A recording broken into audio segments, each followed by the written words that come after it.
انتہائی قابل قدر معزز سامعین، آپ کے سامنے اللہ رب العزت کے مقدس اور بابرکت کلام قرآن مجید فرقان حمید سورہ بنی اسرائیل کی پہلی آیت تلاوت کی گئی ہے۔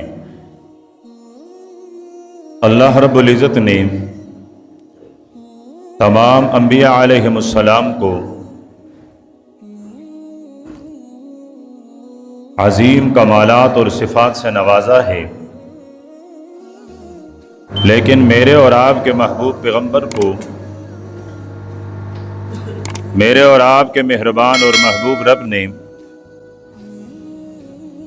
کچھ اشیاء اور کچھ چیزیں بطور خاص عنایت فرمائی ہیں، جس سے آپ صلی اللہ علیہ وسلم کی شان مبارک میں مزید عظمت پیدا ہوتی ہے۔ ان امتیازات میں سے، ان نمایاں صفات میں سے آپ کا سفر معراج بھی ہے۔ مشہور یہی ہے کہ معراج کا سفر رجب کے مہینے میں ہوا ہے، تو اس لیے سفر معراج کے متعلق کچھ چند باتیں عرض کرنے کی کوشش کروں گا۔ پہلی بات یہ ہے کہ میرے اور آپ کے ہاں یہ جو یقین کے ساتھ کہا جاتا ہے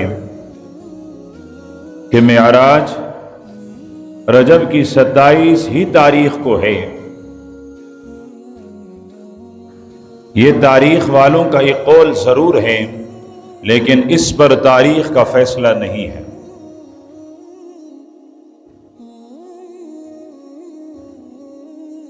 پھر کس سال آپ صلی اللہ علیہ وسلم کو معراج کرایا گیا، اس کے بارے میں بھی تاریخ والوں کا اختلاف پایا جاتا ہے۔ آپ صلی اللہ علیہ وسلم کے زندگی کے دو حصے ہیں، ایک حصہ مکی دور کہلاتا ہے، ایک حصہ مدنی دور کہلاتا ہے۔ 13 سال میرے پیغمبر نے بحیثیت نبی اور پیغمبر مکہ مکرمہ میں گزارے، اور 10 سال بحیثیت پیغمبر بلکہ نبی آخر الزمان، خاتم الانبیاء، خاتم المعصومین، آپ نے 10 سال مدینہ منورہ میں گزارے۔ آپ کو معراج کا سفر مکی زندگی میں کرایا گیا ہے۔ مکی زندگی میں تاریخ کے بہت بڑے امام ہیں، امام ابن عساکر رحمہ اللہ، وہ فرماتے ہیں کہ میرے پیغمبر کو معراج کرایا گیا نبوت کے پہلے والے 5 سالوں میں۔ جب سے آپ کو نبوت ملی، ابتدائی 5 سالوں میں اللہ نے اپنے پیغمبر کو معراج کروایا۔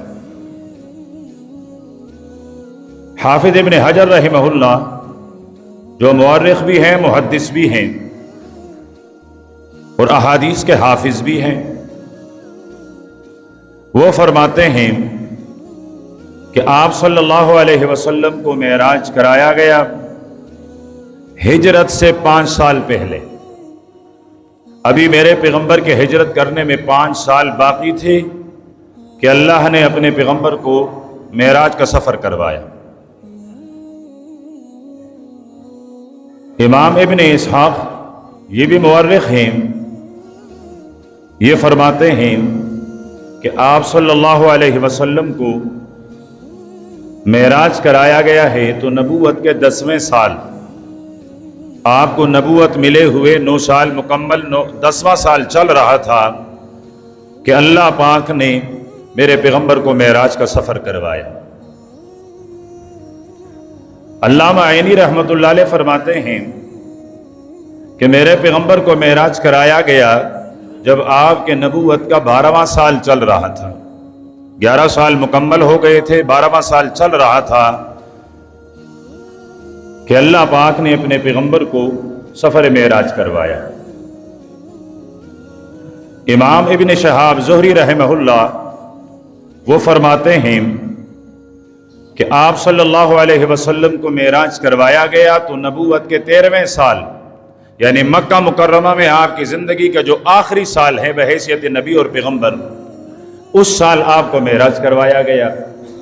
اور امام ابن شہاب فرماتے ہیں کہ مہینہ بھی ربیع الاول کا تھا۔ ہمارے قریب کے دور میں ایک مورخ گزرے ہیں قاضی سلیمان منصور پوری رحمہ اللہ، وہ فرماتے ہیں کہ پیارے پیغمبر کو معراج جو کرایا گیا وہ نبوت کے 10ویں سال، اس لیے کہ زیادہ تاریخ والوں کے جو اقوال ہیں وہ سن 10 نبوی کے ہیں، اور رجب کا مہینہ اور رجب کی 27 تاریخ تھی۔ اب یہ کچھ نمونہ آپ کے سامنے ذکر ہوا کہ کہیں 5 نبوی ہیں، کہیں ہجرت سے 5 سال پہلے ہیں، کہیں 10 نبوی ہیں، کہیں 12 ہے اور کہیں 13 ہے، مہینے بھی مختلف، لیکن زیادہ مشہور رجب کا مہینہ اور رجب کی 27 تاریخ ہے۔ دوسری بات، آپ صلی اللہ علیہ وسلم کے سفر معراج کے بھی 2 حصے ہیں، ایک حصے کو اسرا کہا جاتا ہے اور ایک حصے کو معراج کہا جاتا ہے۔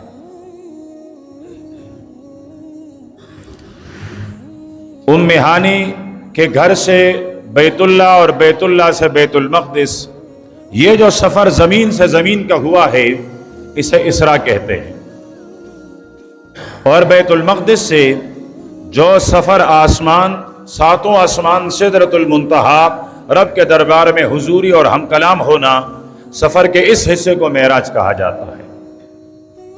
لیکن کبھی پورے سفر کو معراج بھی کہا جاتا ہے، کبھی پورے کو اسراء بھی کہا جاتا ہے۔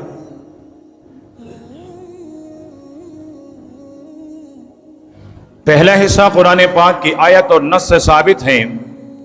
اگر کوئی یہ انکار کرے کہ میرے پیغمبر راتوں رات مکے سے بیت المقدس تک تشریف نہیں لے کر گئے ہیں، اس حصے کا انکار کرے تو کافر ہو جائے گا۔ اور بیت المقدس سے آسمانوں کے سفر احادیث مبارکہ سے ثابت ہیں، اور ایک کثیر تعداد صحابہ اکرام کی ہیں جو حدیث معراج کی روایت کرتے ہیں، تو اس کے انکار کرنے والا زندیق ہوگا۔ یہ تو یقینی بات ہے کہ میرے اور آپ کے پیغمبر کو معراج کا سفر کروایا گیا ہے، اس میں کوئی شک نہیں۔ تیسری بات، کچھ فلاسفہ دانشور وہ خود بھی کہتے ہیں اور لوگوں کو بھی گمراہ کرنے کی کوشش کرتے ہیں کہ جی ہم جب اس فضا میں سے ہو کر گزرتے ہیں تو درمیان میں ایک حصہ ایسا ہے کرۂ زمہریر کا جہاں سے کوئی بھی جاندار گزر نہیں سکتا ہے، تو آپ صلی اللہ علیہ وسلم کیسے گزرے؟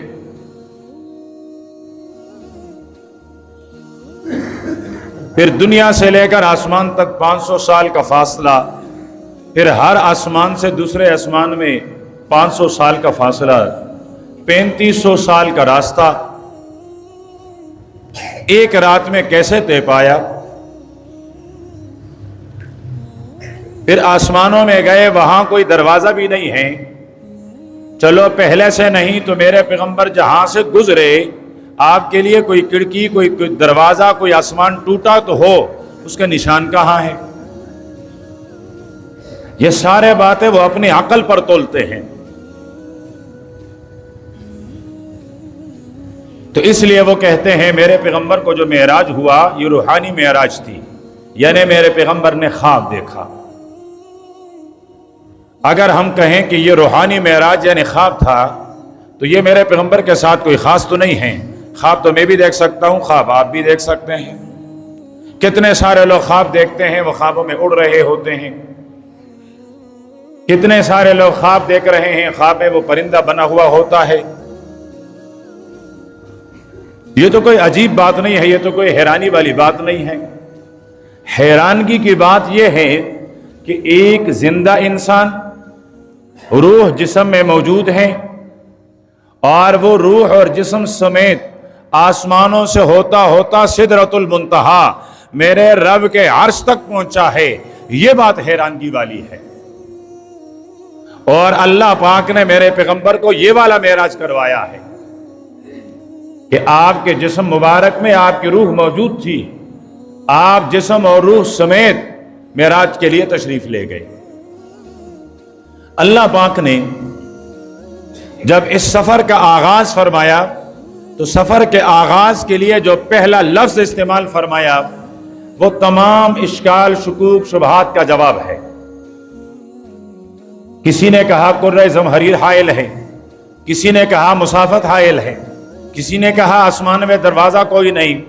اللہ پاک نے جواب دیا سبحان الذی اسریٰ بعبدہ. تمہاری نظر جانے والے پر ہے کہ یہ پیغمبر تو انسان ہے، روح بھی ہے، جسم بھی ہے، کاتا پیتا ہے، اس فضا سے ہوتا ہوا آسمانوں کے اوپر کیسے پہنچا؟ اللہ پاک نے فرمایا بندو جانے والے کی طرف نظر نہیں، لے جانے والے کی طرف نظر رکھیے کہ لے جانے والا کون ہے. یہ خود نہیں گیا، اس کو لے جایا گیا ہے. اب لے جانے والی ہستی اللہ پاک کی ہے اور وہ قادر مطلق ہیں. اس کے لیے کیا مشکل ہے کہ وہ روح جسم سمیت بندے کو آسمانوں کے اوپر لے جائے. تو فرمائے سبحان الذی اسریٰ بعبدہ. دوسرا اعتراض یہ تھا کہ کیسے ممکن ہے کہ حضرت ام ہانی کے گھر سے نکلے، کنڈی ابھی تک ہل رہی ہے، وضو کیا ہے، پانی ابھی تک اپنے کٹھاؤ تک پہنچا نہیں ہے، بسترا ویسے کے ویسے گرم ہے، اور اللہ کے پیارے پیغمبر واپس لوٹے. اللہ پاک نے ارشاد فرمایا بندے میں نے ابتدا فرمائی ہے سبحان الذی اسریٰ، جانے والے پر نہیں لے جانے والے پر نظر رکھیے. میرے پیغمبر وہ کائنات کے لیے ایسی ہیں جیسے روح، اور یہ کائنات ایسی ہیں جیسا جسم. اب جب تک جسم کے اندر روح ہے، آنکھیں دیکھتی ہیں، کان سنتے ہیں، زبان بولتے ہیں، ہاتھ پکڑتے ہیں، قدم چلتے ہیں، بدن حرکت کر رہا ہوتا ہے. یہی روح ہے جب جسم سے الگ ہو جائیں پھر نہ کان سنتے ہیں، نہ زبان بولتے ہیں، نہ ہاتھ ہلتے ہیں، سارا جسم ساکت ہو جاتا ہے، خاموش ہو جاتا ہے. اب میرا پیغمبر روح، ساری کائنات جسم. اللہ کے پیارے پیغمبر کو اللہ پاک نے اس کائنات سے اوپر اٹھایا. جب آپ آسمانوں تک پہنچے، پہلے آسمان سے اوپر ہوئے تو روح کائنات تو اس کائنات میں نہیں رہا. روح کائنات اس کائنات میں نہیں رہا، روح تو اوپر چلا گیا ہے، جسم ساکت ہو گیا. پورا کائنات جہاں تھا وہاں تم گیا، وہاں رک گیا. اللہ کے پیارے پیغمبر نے پہلے دوسرے ساتوں آسمان کا چکر لگوایا، سدرۃ المنتہا پہنچے، اللہ پاک سے راز و نیاز کی باتیں ہوئی. آپ جب واپس جیسے ہی اس فضا اور کائنات میں داخل ہوئے تو یہ کائنات چل پڑا. کیا مشکل ہے اس میں؟ اگر آپ کی عقل ہے، اگر آپ کی دانش ہے اور آپ اپنے عقل سے لوگوں کو گمراہ کریں پھر یہ بھی تو عقل ہے کہ سرور دو عالم صلی اللہ علیہ وسلم روح کائنات تھے. جب وہ اوپر تشریف لے گئے تو اللہ پاک نے اس نظام کو وہی رکوایا. اور کیوں رکوایا؟ دنیا میں ہم دیکھتے ہیں کہیں سے صدر پاکستان نے گزرنا ہے، کہیں وزیر اعظم صاحب نے گزرنا ہے، ساری جو لائن میں لنک والی ٹریفک ہوتی ہے اس کو روک دیا جاتا ہے اور سارے راستے ان کے لیے خالی کر دیے جاتے ہیں. اب ہم اور آپ سفر کریں تو میرے اور آپ کا 3 گھنٹے لگتے ہیں، جہاں سے صدر اور وزیر اعظم صاحب نے گزرنا ہے وہ 5 منٹ میں گزر جاتا ہے. اس لیے کہ اس کی سواری بھی اعلیٰ اور اس کے لیے راستہ بھی صاف. یہاں میرے پیغمبر کو معراج کروایا گیا تو سواری میری اور آپ والی نہیں تھی، براق جبریل اپنے ساتھ لے کر آئے تھے. پھر اس سواری کی رفتار میرے اور آپ کی سواری کی طرح نہیں ہے. جہاں نظر کا اختتام انتہا ہے وہاں اس کا پہلا قدم ہے۔ اس رفتار سے جو سواری چلے اس کے لیے تو یہ لمحات بھی زیادہ ہیں جو بتائے گئے ہیں۔ تو سرور دو عالم صلی اللہ علیہ وسلم نے جو سفر فرمایا، یہ سفر آپ کے روح اور جسم دونوں کا تھا۔ تیسری بات، اللہ پاک ارشاد فرماتے ہیں سبحان الذی اسرا، پاک ہے وہ ذات جو راتوں رات لے کر چلا۔ کس کو لے کر چلا؟ بعبدہ، اپنے بندے کو۔ اب میرے رب فرماتے ہیں سبحان الذی اسرا بنبیہ، پاک ہے وہ ذات جو اپنے نبی کو لے کر راتوں رات چلے۔ میرے رب فرماتے ہیں سبحان الذی اسرا برسولہ، اللہ پاک کی وہ پاک ذات ہے جو اپنے رسول کو لے کر رات کے ایک حصے میں لے کر چلے، اس لیے کہ میرا پیغمبر رسول بھی ہیں، نبی بھی ہیں۔ یا اللہ پاک میرے پیغمبر کا نام لے لیتے سبحان الذی اسرا بمحمد، کہ اللہ پاک اپنے محمد صلی اللہ علیہ وسلم کو راتوں رات لے کر چلے، لیکن میرے رب نے فرمایا بعبدہ، اپنے بندے کو لے کر چلے۔ اللہ پاک نے لفظ عبد، بندہ کیوں اختیار فرمایا؟ میرے پیغمبر کا یہ سفر خلاف عادت ہے، عام اسفار اور سفروں سے مختلف ہے۔ عموماً ایسا ہوا نہیں ہے کہ کوئی بندہ فرش سے اٹھے اور عرش تک پہنچے، روح بھی ہو اور جسم بھی ہو، ایسا کوئی ہوا نہیں ہے۔ یہ خلاف عادت، خرق عادت۔ حضرت عیسیٰ علیہ السلام کی ولادت بھی خرق عادت ہے۔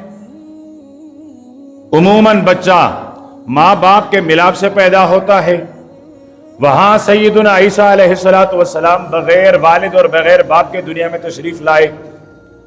تو عیسائیوں نے کہا یہ جو غیر معمولی طریقے سے دنیا میں آئے، یہ عام کوئی انسان نہیں، یہ الہ ہے، یہ معبود ہے۔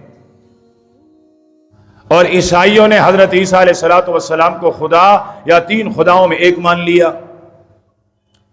یہاں اللہ پاک نے اپنے پیغمبر کو آسمانوں کا سیر کروایا، لیکن یہ خلاف عادت، خرق عادت سفر تھا۔ اگر پیغمبر کے عبدیت، بندہ ہونے کا ذکر نہ ہوتا تو امت عیسائیوں کی طرح آپ صلی اللہ علیہ وسلم کو معبود بنا لیتی کہ یہ ہمارا معبود ہے، یہ ہمارا خدا ہے، تب تو فرش سے عرش کا سفر کیا ہے۔ تو اللہ پاک نے ارشاد فرمایا نہیں، یہ معبود نہیں، یہ عابد ہیں، یہ عبد ہیں، یہ عبادت گزار ہیں۔ تو فرمایا سبحان الذی اسرا بعبدہ۔ معراج کے سفر میں اللہ پاک نے اپنے پاک پیغمبر سے پوچھا کہ آپ کو اپنی صفات میں سب سے زیادہ پیاری محبوب صفت کون سی ہے؟ تو اللہ کے پیارے پیغمبر نے عرض کیا میں آپ کا بندہ ہوں، یہ بندہ ہونے والا صفت مجھے سب سے زیادہ محبوب اور پسند ہے۔ سفر بھی عجیب، جہاں میرے محبوب کے مزاج، خواہشات اور تمناؤں کا خیال رکھا گیا ہے، تو فرمائے چلیے آپ کو خطاب بھی آپ کے محبوب صفت کے ساتھ کیا جا رہا ہے۔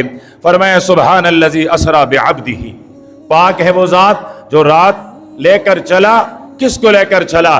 بعبدہ، اپنے بندے کو۔ لیکن وہ بندہ میرا اور آپ جیسا نہیں، بعبدہ، آپ کے اپنے کامل ترین عبد اور بندے کو لے کر گیا۔ آپ عبد ضرور ہیں لیکن کامل ترین عبد ہیں۔ اللہ پاک نے ارشاد فرمایا سبحان الذی اسرا، پاک ہے وہ ذات جو اپنے بندے کو رات لے کر چلے۔ اور پھر ارشاد فرمایا لیلن، لیلن کا معنی بھی ہوتا ہے رات، اسرا کا معنی بھی ہوتا ہے رات میں چلنا۔ ربا ایک ہی لفظ تو کافی تھا۔ آپ ارشاد فرماتے ہیں سبحان الذی اسرا بعبدہ، ہم سمجھ جاتے ہیں ہمارے محبوب رات کو معراج پر چلے ہیں، آپ نے یہ سفر رات میں کیا ہے۔ پھر انسان سمجھنے لگ جاتا کہ مغرب کے بعد یہ سفر شروع ہوئی اور صبح تک یہ سفر جاری رہی، اس لیے کہ اسرا کا معنی پورے رات میں چلنے کو کہا جاتا ہے۔ تو اللہ پاک نے فرمایا یہ سفر میں نے پوری رات نہیں کروائی کہ مغرب کو میرا نبی چلا ہو فجر تک چلتا رہا ہو، فرمائے لیلن، رات کے ایک چھوٹے سے ٹکڑے میں، رات کے چھوٹے سے حصے میں نے یہ معراج کروائی ہے۔ سفر تو رات کا تھا لیکن پوری رات نہیں لگی میرے حبیب کو، میرے پیغمبر کو اس سفر میں رات کا کچھ حصہ لگا ہے۔ سوال پیدا ہو سکتا ہے میرے پیغمبر رات کے اندھیرے میں رات کے 12 بجے آسمانوں کا سیر کر رہے ہیں، دن کے 12 بجے آپ آسمانوں کا سیر کر لیتے۔ جو رب راتوں کو اپنے پیغمبر کو مکہ سے اٹھوا کر عرش کے سائے تک پہنچوا سکتا ہے، وہ رب اس پر بھی قادر ہیں کہ دن کے اجالے میں میرے اور آپ کے محبوب پیغمبر حضرت جبریل تشریف لاتے، براق پہ سوار کرواتے اور آپ آسمانوں کا سیر کرتے۔ یہ بھی تو ممکن تھا۔ سفر رات کو کیوں ہوا؟ اللہ پاک نے فرمایا لیلن، رات کا سفر اس لیے کروایا کہ وہ سفر عالم غیب کا ہے، امتحان مقصود ہے۔ اگر دن کے اجالے میں جبریل تشریف لاتے، میرے پیغمبر براق میں سوار ہوتے اور آپ آسمانوں کی طرف اڑ کر چلے جاتے، یہاں حضرت ابو بکر بھی دیکھ رہا ہے، وہاں اپنے گھر سے ابو جہل ملعون بھی دیکھ رہا ہے، شام ہوتی میرے پیغمبر واپس آ کر فرماتے آج میں پورا دن میں نے آسمانوں کا سیر کیا، میں نے جنت اور جہنم کے وہ مناظر بھی دیکھیں، تو سب کہتے اس میں بات کیا ہے؟ ہم نے آپ کو چڑھتے ہوئے دیکھا تھا، جبریل کو اترتے ہوئے دیکھا تھا، سب یہ کہتے۔ اللہ پاک فرماتے ہیں مجھے امتحان مقصود تھا، مجھے صدیق کو الگ کرنا تھا، مجھے زندیق کو الگ کرنا تھا۔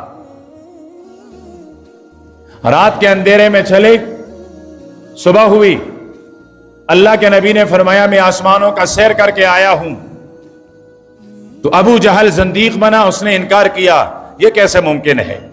راتوں کا سفر، سالوں کا سفر رات کے ایک حصے میں ممکن نہیں ہے۔ حضرت ابو بکر سے جا کر کہا، اس نے کہا پہلے یہ بتاؤ بتانے والا کون ہے؟ اس لیے میں کہوں میں وہ فلانے حصے میں 1 گھنٹے میں پہنچا، اسلام آباد 1 گھنٹے میں پہنچا۔ آپ جہاز پر گئے تھے؟ جی ہاں ٹھیک ہے، ممکن ہے۔ ایک آدمی کہے میرے پاس کار، میں اس کار میں 1 گھنٹہ اسلام آباد میں پہنچا، تو کوئی بھی تصدیق نہیں کرے گا۔ سوار کا بھی فرق ہوتا ہے، سواری کا بھی فرق ہوتا ہے، آدمی کے حیثیت کا بھی فرق ہوتا ہے۔ فرمایا کہنے والا کون ہے؟ ابو جہل نے کہا تیرا یار، وہ تیرا نبی، وہ تیرا پیغمبر۔ فرمایا رات کے چھوٹے سے حصے میں؟ اگر وہ یوں فرماتے میں رات کے ایک حصہ جو آنکھ کے چمک کے برابر ہیں، میں تب بھی مان لیتا۔ تو اللہ پاک نے صدیق کو صداقت کا تاج پہنانا تھا، صدیق بن کر اس کو الگ کروانا تھا، اور ابو جہل کو ملعون کروا کر زندیقیت یہ مہر اس پر ثبت کروانی تھی۔ فرمایا اس لیے معراج رات کو کروائی گئی۔ معراج کے سفر میں انبیاء علیہم السلام سے ملاقات ہوئی ہے۔ پہلے آسمان پر حضرت آدم علیہ السلام سے ملاقات، دوسرے پر حضرت عیسیٰ علیہ السلام سے ملاقات، تیسرے آسمان پر حضرت یوسف علیہ السلام سے ملاقات، چوتھے آسمان پر حضرت ادریس علیہ السلام سے ملاقات، پانچویں آسمان پر حضرت ہارون علیہ السلام سے ملاقات، چھٹے آسمان پر حضرت موسیٰ علیہ السلام سے ملاقات، ساتویں آسمان پر خلیل اللہ خلیل الرحمن جد امجد جد الانبیاء حضرت ابراہیم علیہ السلام سے ملاقات ہے۔ اور وہ بیت المعمور کی ساتھ تکیہ لگائے ہوئے تھے۔ بیت المعمور فرشتوں کا قبلہ بالکل خانہ کعبے کے سید میں۔ یہاں اللہ کے پاک پیغمبر نے دیکھا جاتے ہوئے کچھ فرشتے کھڑے اللہ کی عبادت کر رہے ہیں، کچھ فرشتے وہ رکوع کی حالت میں اللہ کی عبادت کر رہے ہیں، کچھ فرشتے سجدے کی حالت میں اللہ کی عبادت کر رہے ہیں، کچھ فرشتے بیٹھے ہوئے اللہ پاک کی عبادت کر رہے ہیں۔ میرے پیغمبر نے دیکھا تو فرشتوں کے عبادت کے وہ طریقے آپ کو پسند آئے، کھڑے کس عاجزی کے ساتھ ہیں، کس عاجزی کے ساتھ رکوع میں ہیں، کس خشوع کے ساتھ سجدے میں ہیں، کس اطمینان کے ساتھ قعود میں ہیں، قاعدے میں ہیں۔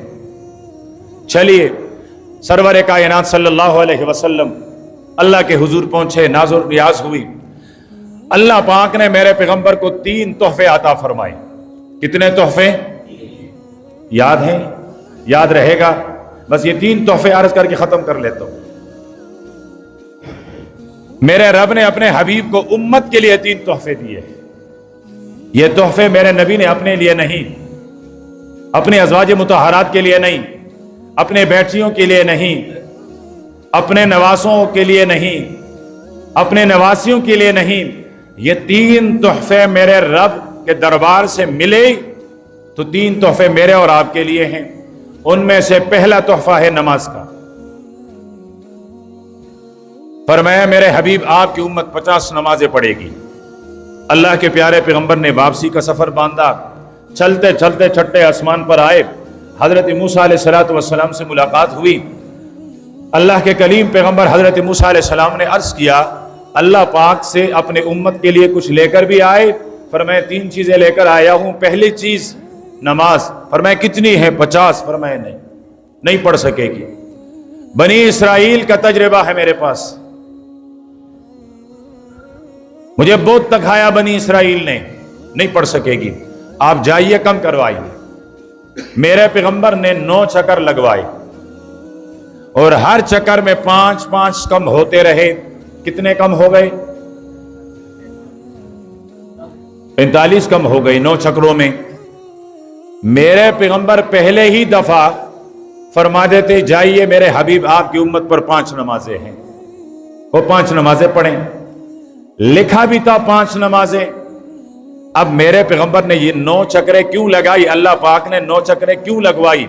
اور واپسی کا سفر حضرت موسیٰ علیہ السلام سے کیوں شروع ہوتا ہے؟ ورنہ اس سے پہلے 7ویں آسمان پر حضرت ابراہیم علیہ السلام بھی تو تھے۔ وہ ارشاد فرماتے بیٹے آپ کی امت 50 نمازیں نہیں پڑھ سکیں گی، جائیے کم کروائیے۔ یہ واپسی کا سفر 7ویں آسمان سے بھی تو ہو سکتا تھا، حضرت موسیٰ علیہ السلام کے ہاں سے واپسی کا سفر کیوں ہو رہا ہے؟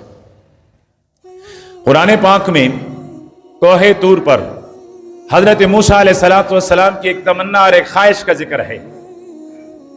حضرت موسیٰ علیہ السلام کوہ طور پر پہنچے، عرض کرنے لگتے ہیں ربا ارینی، مجھے اپنا دیدار کرا دیجئے۔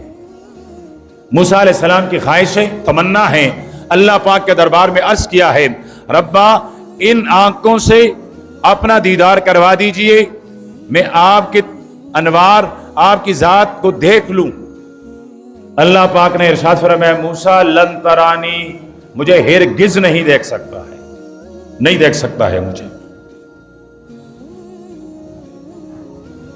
ہاں یہ ہو سکتا ہے میری تجلی، میرے نور، میری نور کی کرن سامنے پہاڑ پر پڑ رہی ہے، دیکھیے۔ حضرت موسیٰ علیہ السلام نے سامنے جیسے ہی دیکھا ہیبت سے بے ہوش ہو گئے۔ اس لیے فرمایا لن ترانی۔ یہاں حضرت موسیٰ علیہ السلام کو یہ باور کرایا جا رہا ہے کہ ذرا دیکھیے میرے حبیب کی شان، اس کی عظمت، اس کا مقام کیا ہے۔ جہاں ایک دفعہ آپ کی زیارت اور تجلیات کی تاب نہ لا سکے، وہاں میرا حبیب 9 دفعہ آیا۔ وہ تجلیات، وہ انوارات میرے حبیب نے اس کا مشاہدہ 9 دفعہ کیا۔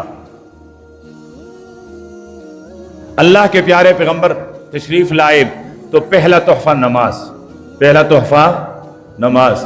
ہم معراج کے سفر کو بڑے شان سے بیان کرتے ہیں، بڑے شان اور شوق سے سنتے ہیں۔ معراج کے سفر کے تحفے کی ہم نے کیا قدر کی ہے؟ کیا قدر کی ہے ہم نے؟ صرف یہ کہ 1 گھنٹہ ہم خطیب اور امام بولتے رہیں، آپ سنتے رہو بس۔ اصل چیز ہوتا ہے اس معراج کے سفر میں میرے لیے سبق کیا ہے، میرے لیے موعظت کیا ہے، میرے لیے نصیحت کیا ہے، میرے کرنے کا کام کیا ہے۔ اب میں تو معراج پر نہیں جا سکتا ہوں، آپ تو معراج پر نہیں جا سکو گے۔ وہ معراج پر ایک کو کرانا تھا، ایک کو لے جانا تھا، اللہ پاک لے کر گیا۔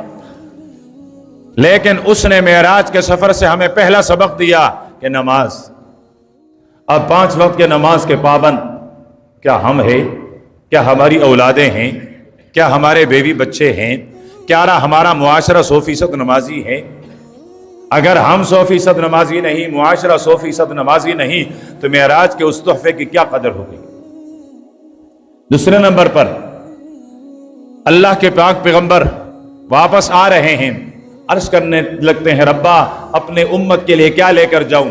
فرمایا یہ سورہ بقرہ کی آخری 2 آیتیں ہیں، لے کر جائیے۔ میرا پیغمبر سورہ بقرہ کی آخری 2 آیتیں آمن الرسول لا یکلف اللہ نفسا، یہ 2 آیتیں لے کر آئے۔ میرے نبی نے ارشاد فرمایا میرا امتی رات کو سونے سے پہلے ان 2 آیتوں کی تلاوت کرے گا۔ پہلی بات تو یہ 2 آیتیں اس کے لیے کافی ہو گئی۔ اب یہ غافل نہیں ہیں،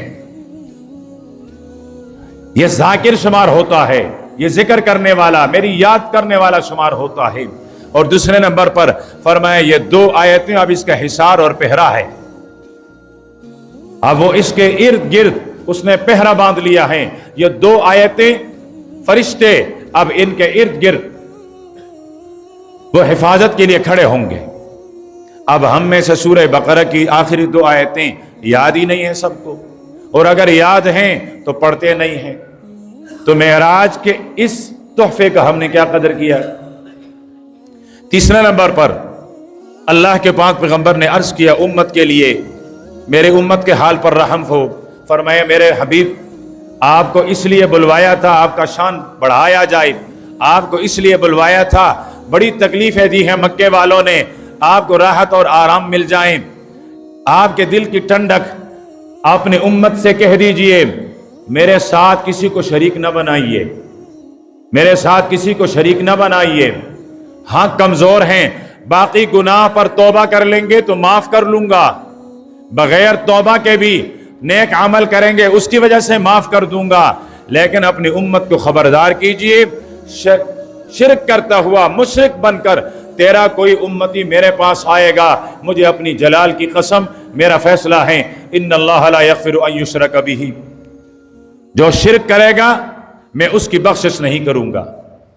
فرمایا مجھے اپنے رحمان ہونے کی قسم، میں نے جنت بنائی ہے، یہ میرے صفت رحمانیت کا مظہر ہے کہ میں مہربان ہوں، تب تو میں نے جنت بنوائی ہے، لیکن جو امتی مشرک بن کر میرے پاس آئے گا فقد حرم اللہ علیہ الجنہ، اللہ پاک نے اس پر جنت حرام کر رکھی ہے۔ آپ دیکھیں ہم میں سے شرک بھی پایا جاتا ہے، یہ پیر ہیں، یہ بابا ہیں، یہ غوث ہے، یہ فلاں ہیں،